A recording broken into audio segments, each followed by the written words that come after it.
installment of LHCyberx Explains It All, and today we're going to be looking at my HackCMS website that I created previously.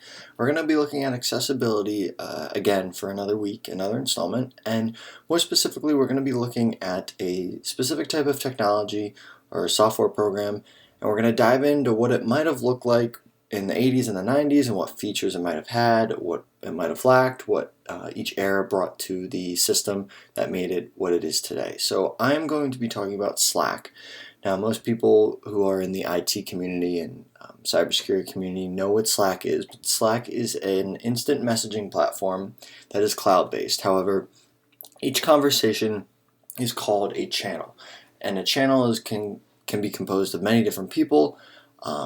Slack has great third-party sustainability and great features that allow you to connect third-party applications that you're already using on your project. And you also can do video and audio calls within your channel on Slack. So it creates a lot of ease and a lot of usability and a lot of accessibility of Slack.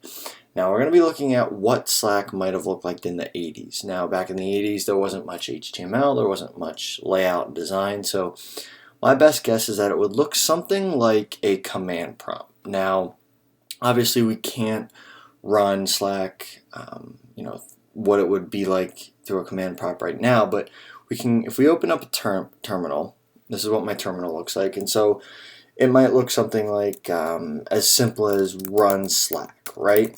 Now, obviously that's not going to be found because we don't have that capabilities installed on this machine.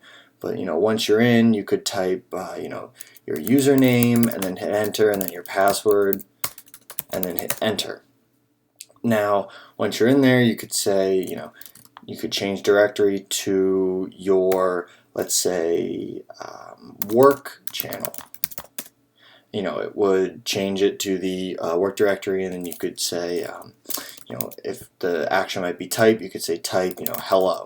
So that's kind of something that it would look like in the 80s, just very simple. It would have very limited amount of sending capabilities in terms of messages and pictures, but that's just something what it would look like in the 80s. Now, of course, in the 90s, we start to develop some of the HTML elements and some of the layout elements and design elements that make Slack look visually appealing and easy to use. Now, this is what Slack looks like today. So something like this, very easy. You have all your channels on the side, direct messages, and then you can open each message board, each channel.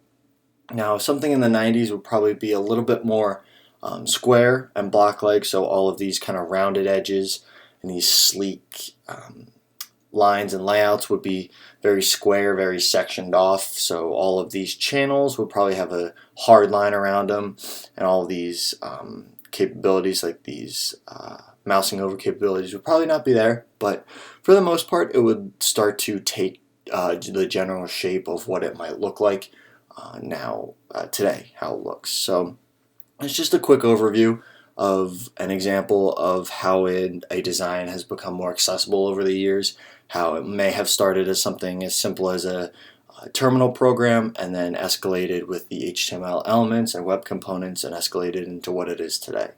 So I hope you guys enjoyed this installment of LHCyberx Explains It All, and I will put the link to this website down in the description below.